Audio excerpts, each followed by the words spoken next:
Hello friends, नमस्कार। आज मैं सामाजिक विषय को लेकर के आज राजनीति शास्त्र की मैं चर्चा करूंगा। सत्ता की साझेदारी। ये आप सभी जानते हैं कि सत्ता की साझेदारी का मतलब ही होता है कि सत्ता में सभी का सहयोग है, सभी के आधार पर शासन का संचालन हो।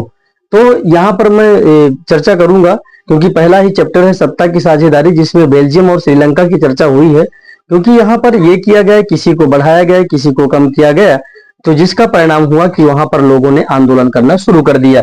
तो आइए शुरू करते हैं सेशन की शुरुआत। श्रीलंका को ब्रिटेन से स्वतंत्रता कब मिली?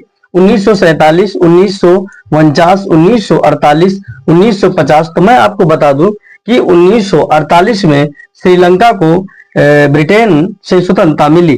श्रीलंका में सिंहली को एकमात्र राजभाषा कब घोषित किया गया?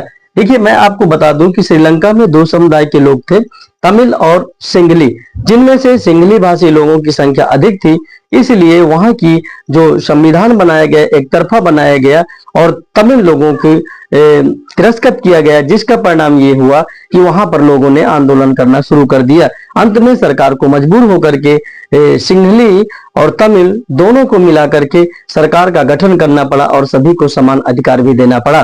तो यहाँ पर जैसे कि श्रीलंका में सिंहली को एकमात्र राजभाषा कब घोषित किया? तो 1950, 1960, 1956, 1955। तो 1956 में श्रीलंका में सिंहली को एकमात्र राजभाषा घोषित किया गया। अगला है सत्ता में साझेदारी के कारक कौन कौन से हैं? विवेकपूर्ण, नैतिकता, या ये दोनों, या इनमें से कोई नहीं।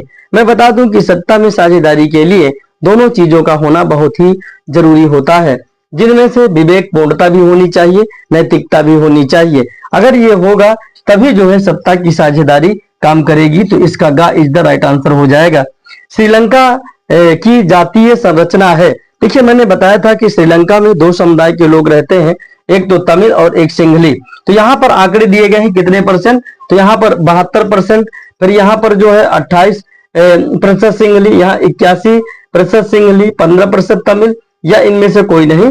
तो मैं आपको बता दूं कि इसमें से जो 72% तमिल कर दिया और यहां पर 28% सिंहली कर दिया, और यहां पर इसका जो खामे कर देंगे वो यहां पर 73 और 27% हम कर दें, तो इसका का भी गलत हो जाएगा, खा भी गलत हो जाएगा, और इसका जो राइट आंसर होगा गा हो जाएगा।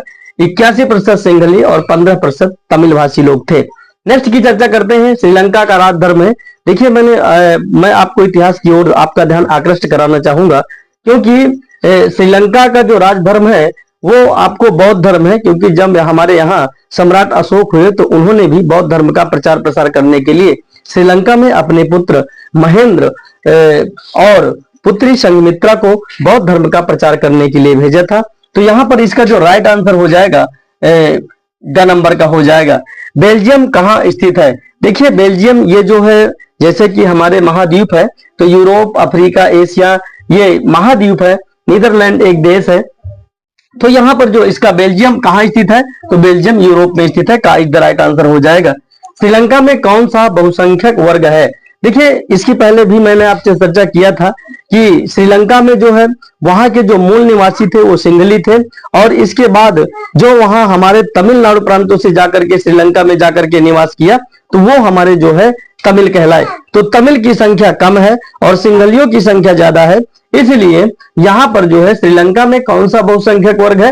तो क्योंकि पहले भी हमने चर्चा किया था कि जब संविधान बना था तो वहां पर सिंहली भाषी लोगों को बहुत वरीयता दी गई थी, जिसका कारण यह हुआ कि श्रीलंका में विद्रोह उत्पन्न हो गया तमिल और सिंहली के मध्य में। अंत में सभी की सत्ता की साझेदारी की गई और सभी को एकजुट कर करके सभी को समानता का अधिकार देते हुए वहां के संविधान में पुनः संशोधन किया गया। तो इसका जो राइट आंसर हो जाएगा 7 का, वो गा नंबर हो जाएगा, यानी सिंहली इसका राइट आंसर हो जाएगा। तो इसी तरह आप जो है सामाजिक विषय के महत्वपूर्ण टॉपिक की चर्चा करने के लिए मैं आपके सामने उपस्थित रहूंगा प्रत्येक दिन। तो आप जो है मेरे चैनल ओंकार कॉम्पिटिशंस को सब्सक्राइब करें और अधिक से अधिक शेयर करें ताकि सभी विद्यार्थियों को इसका लाभ मिल सके। तो नमस्कार, धन्यवाद। आज बस इतना ही।